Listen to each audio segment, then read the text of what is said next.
Swerteng hapon, heto na po ang resulta sa ating STL Pangasinan para sa araw na to, Sunday, April 5, 2026, second draw result.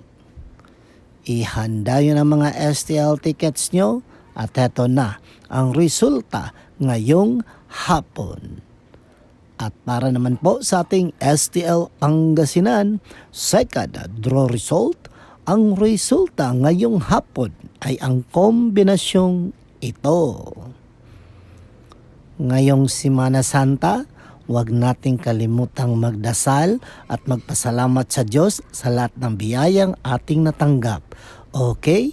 Mag-ingat kayo sa bakasyon nyo mga ka-STL. Don't forget to subscribe, Purple Green TV. Paki-like, share at comment po.